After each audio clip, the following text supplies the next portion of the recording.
అందరికీ వందనాలు. నా దేవుడు మిమ్మల్ని మీ కుటుంబాలను నిండారులుగా దీవించుడుగాక. ఈరోజు ఒక వాక్యాన్ని చదువుకొని ముందుకు నడుద్దాం. అందరూ కూడా బైబిల్ ఉంటే తీసి చదవడానికి ఇష్టపడండి, లేకపోతే వినటానికి ఇష్టపడండి. వినటం వల్ల విశ్వాసం కలుగును, చదువుట వల్ల జ్ఞానం కలుగునని లేఖనాలు తెలియపరుస్తున్నట్టుగా ఈ రోజంతా మనల్ని కాపాడి ఆయన సురక్షితమైన రెక్కల నీళ్ళ భద్రపరిచి సాయంత్రకాల వేళలో మీ అందరినీ కలుసుకునే కృపనిచ్చినందుకు నేను ఎంతైనా రుణస్తుని కాబట్టి ఆయన మాత్రమే హెచ్చించబడాలి, మనం తగ్గించబడాలనే స్వభావంతో మనమందరము కూడా ముందుకు నడవాలని ఒక సేవకుడిగా కోరుకుంటున్నాను. ఒకటో కొరింథీ పత్రిక, కొరింథీ మొదటి పత్రిక 9వ అధ్యాయం 24వ వచనం నేను చదువుతున్నాను. అందరూ కూడా బైబిల్ తీసి చదవండి. మొదటి కొరింథీ పత్రిక 9వ అధ్యాయం 24వ వచనం. పందెపు రంగమందు పరుగెత్తు వారందరూ పరిగెత్తుతురు కానీ ఒక్కడే బహుమానం పొందునని మీకు తెలియదా? అటువలే మీరు బహుమానం పొందునట్లు పరిగెత్తటండి అని అంటున్నాడు. మనమంటే ఒక పందెంలో పరిగెత్తాలంటే ఏ పందెం? అది సువార్త పందెం. ఆయన అది గురి వద్దకు అదే నిలబెట్టాడు. మనల్ని బతికించాడంటే, ఆయన ఉచితమైన మనల్ని కృపలో దాచాడంటే, ఇప్పుడు వరకు సజీవ లెక్కలో ఉంచాడంటే ఆయనకు మనం ఏం చేస్తున్నాం? మనకు ఆయన చేసింది కాదు లెక్క. మనం దేవునికి మనం ఏం చేసాం, మనం దేవుని చేసి మనం ఏం అడగాలి అనే దాని గురించి మనం తేల్చుకోవాలి. పందెంలో ఓపికతో పరిగెత్తమంటున్నాడు. ఇది సాలులే, నేను చేసిన పని సాలులే, ఇంతమందిని సంపాదించాను, దేవునికి అప్పచెప్పానని అనుకోవటం కాదండి. మనం బతుకున్నంత వరకు కూడా పందెంతో పరిగెత్తాలి. ఇంకా గురి వద్దకి పరిగెత్తలేదని ఆలోచనలో మనం ఉండాలి. ఒక గురిని మనం పెట్టుకోవాలి. దేవునితో మనం కలిసేదాకా, ఆయన రాకడ ఎప్పుడు వస్తుందో, మన పోకడ ఎప్పుడు వస్తుందో తెలియని వరకు కూడా మనం పందెంతో ఓపికతో పరిగెత్తాలి.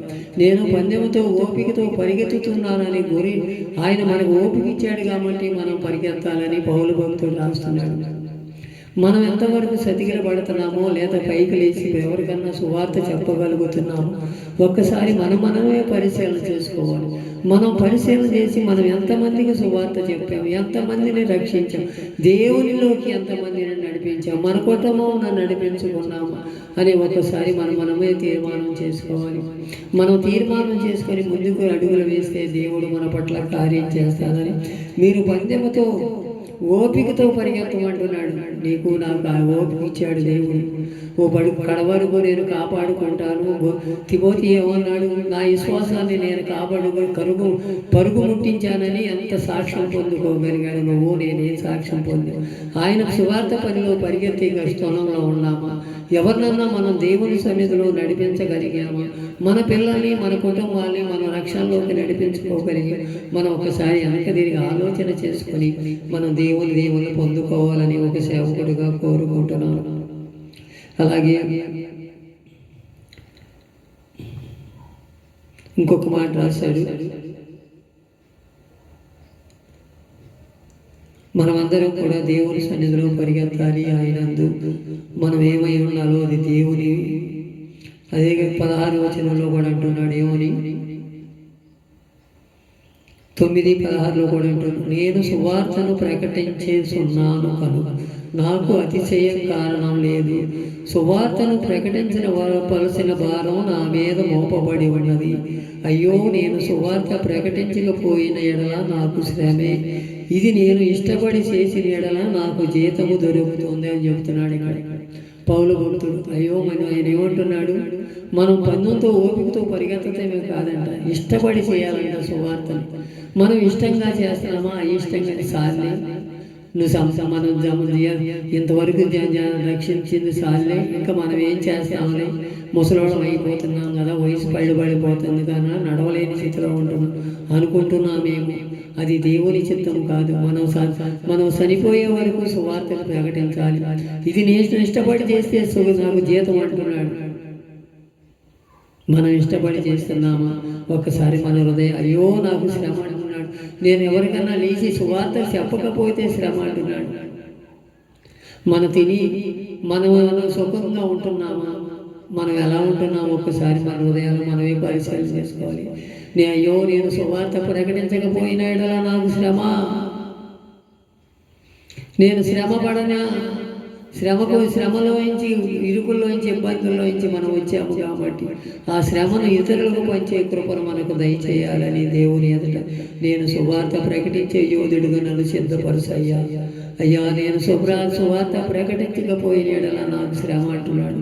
ఎందుమూలానో ఒకసారి మనం పందెంతో ఓపికతో పరిగెడదాం, ఆయన ఇచ్చే బహుమానం పొందుకుందాం. అలాంటి స్థితి మనందరికీ కలగాలని అదే 29:25 కూడా మరియు పందెంలో పోరాడు ప్రతివాడు అన్ని శ్రమలందు మితముగా ఉండును, వారు క్షేమకు కిరీటము పొందుకుని అక్షయమయ కిరీటమును పొందుటకు మితముగా ఉన్నారంట. ఆయన అక్షయమయ కిరీటం పొందుకోవాలంట. ఆ కిరీటం ముందు పొందుకున్నాము. ఎవరైతే పందెంలో పరిగెత్తుతారో వారు ముందుకు పరిగెత్తిన వాళ్ళకి బంగారు పథకము, ఎండి పథకము, స్వర్ణ పథకం అని ఎంత వేస్తున్నాడో అలాగే మనకు కూడా ఇస్తానని వాగ్దానం చేశాడు. ఆ వాగ్దానాన్ని స్థిరపట్టుకొని మనం ఎండి పథకం కావాలా, ఇత్తడి పథకం కావాలా, బంగారు పథకం కావాలా అనేది మనం నిర్ణయించటం కాదు, దేవుడే సిద్ధపరుస్తాడు. నీకే పథకం ఇయ్యాలో పందెంతో ఓకి పరిగెడుతూ అక్షయమైన కిరీటం, బంగారు కిరీటం, బంగారు వీధుల్లో నడిపిస్తానని వాగ్దానం చేస్తున్నాడు. నువ్వు ఇక్కడ ఎంత కష్టపడితే అక్కడ అంత సుఖపడతామంటున్నాడు. నీ చిత్తంలో నేను ఉంటానయ్యా.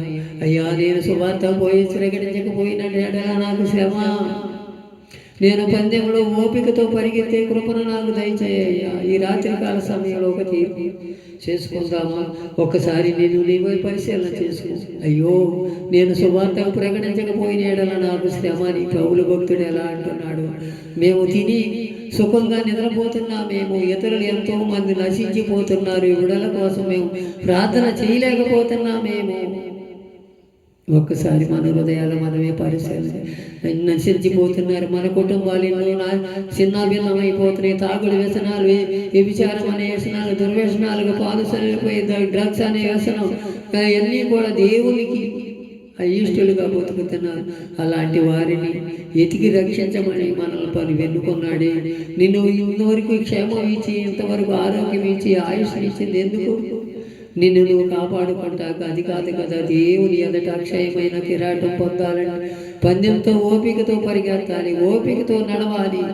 అందుకే అంటున్నాడు, నేను పందెంతో ఓపికతో పరిగెత్తి నేను సువార్తను ప్రకటించే యోధులకు మమ్మ సిద్ధపరుసయ్యా. ఈ రాత్రికాల సమయంలో ఒక తీర్మానం చేసుకుందాము. అయ్యో, నేను సువార్త ప్రకటించకపోయిన ఎడల నాకు శ్రమ అయ్యా. నేను పందెంతో ఓపికతో పరిగెత్తే కృపను నాకు దయచేయ్యా. నీ కిరీటము నేను పొందుకోవాలయ్యా, అక్షయమైన కిరీటం అని ఒక తీర్మానం చేసుకొని ముందుకు నడవగలిగితే దేవుడు నీ పట్ల నా కార్యం చేయడానికి ఇష్టపడుతున్నాడు. మనం అలాంటి స్థితిలో ఉంటున్నామో లేదో ఒక్కసారి మన హృదయాలు మనమే పరిశీలన చేసుకుంటాం. పౌలు గారు అంటున్నాడయ్యా, నేను సువార్త ప్రకటించకపోయిన ఎడల నాకు శ్రమ, నేను పందెంలో ఓపికతో పరిగెత్తే కృపను నాకు దయచేయి నాయన. ఇప్పుడు వరకు నేను పరిగెత్తలేకపోయానేమో, అలసిపోయినట్టు ఉన్నానేమో. నాకు శక్తిని అయ్యా, నాకు బలాన్ని అయ్యా, నా కుటుంబాన్ని నేను కట్టుకోవాలయ్యా. నా జీవితాన్ని నేను మార్చుకున్నానే కానీ నా కుటుంబాన్ని మార్చలేకపోతున్నానయ్యా అని ఒక తీర్మానం చేసుకుని దేవుని ఎదుట మోకరించగలిగితే దేవుడే సమగలం చేయనుగాక, మన కుటుంబాలను కట్టునుగాక, మన కుటుంబాలలో రక్షణ ఉంచునుగాక, మన జీవితాలు మార్పు చెందునుగాక. అలాగే మనము మార్పు చెందే, ఇతరులు మార్పు చెందే కృపను మనందరికీ దయచేయాలని ఈ రాత్రికాల సమయంలో ఒక తీర్మానం చేసుకుందాము. అయ్యో, నేను సువార్త ప్రకటించకపోయానయ్యా అప్పుడు వరకు నేను తెలుసుకుని నేను రక్షించుకోవటం కాదయ్యా, ఇతరులు ఎంతమందిని దేవునితో నడిపించాను, ఎంతమందిని దేవునితో భద్రపరిచానని ఒక తీర్మానం చేసుకుని దేవుని ఎదుట మోకరించి ప్రార్థన చేసుకుంటే దేవుడు మన పట్ల కార్యం చేసి అద్భుతాలు జరిగించునుగాక. ఈ మాటలు దేవుడి వెనుకడిలో దీవించి ఆశీర్వదించునుగాక.